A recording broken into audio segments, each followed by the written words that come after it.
Saudi আরব থেকে আসা দরিদ্র ও এতিম শিশুদের জন্য বরাদ্দ দুম্বার মাংস নিজেদের মধ্যে ভাগ করে নেওয়ার অভিযোগ উঠেছে জেলা প্রশাসনের কর্মকর্তাদের বিরুদ্ধেই।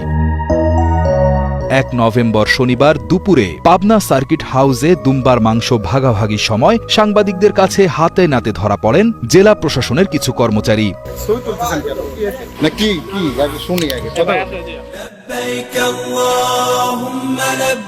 প্রতি বছর সৌদি আরবে হজের সময় কুরবানি করা হয় উট, দুম্বা, গরু সহ নানা পশু।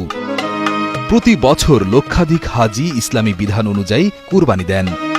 সৌদি সরকারের পরিসংখ্যান অনুযায়ী হজ মৌসুমে প্রায় ১০ লাখেরও বেশি পশু কোরবানি করা হয়, যার মধ্যে দুম্বা ও ছাগলের সংখ্যা সবচেয়ে বেশি। এই বিপুল পরিমাণ মাংস সৌদি সরকার বিশেষভাবে সংরক্ষণ ও প্রক্রিয়াজাত করে ইসলামী উন্নয়ন ব্যাংকের মাধ্যমে বিশ্বের দরিদ্র মুসলমানদের মধ্যে বিতরণ করে। বাংলাদেশেও প্রতি বছর সৌদি সরকারের পাঠানো এই মাংস আসে, যা মূলত এতিমখানা, মাদ্রাসা ও দরিদ্র মানুষের জন্য বরাদ্দ থাকে।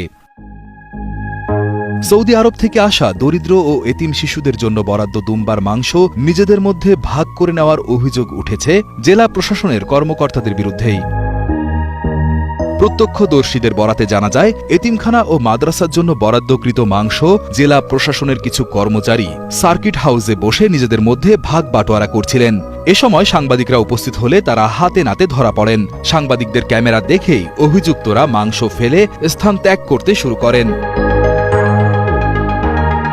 জানা যায়, একটি ট্রাকে মোট ১৬টি কার্টুনে প্রায় ৩২০ কেজি দুম্বার মাংস শুক্রবার রাতে পাবনায় পৌঁছায়। উপজেলা প্রকল্প বাস্তবায়ন কর্মকর্তাদের মাধ্যমে এতিমখানা ও মাদ্রাসায় বিতরণের কথা থাকলেও তার একটি বড় অংশ কর্মকর্তারা আত্মসাৎ করেছেন বলে অভিযোগ পাওয়া গেছে। তবে এ ব্যাপারে কেউই ক্যামেরার সামনে মুখ খুলতে রাজি হননি। ঘটনার পর জেলা প্রশাসক মফিজুল ইসলামের সাথে যোগাযোগ করা হলেও তাকে পাওয়া যায়নি। অতিরিক্ত জেলা প্রশাসক জাহাঙ্গীর হোসেন জানান, তিনি বর্তমানে ঢাকায় অবস্থান করছেন। এতিমদের জন্য বরাদ্দ মাংস লুটপাটের এই ঘটনায় পাবনার সাধারণ মানুষের মধ্যে তীব্র ক্ষোভ ও ঘৃণার জন্ম দিয়েছে।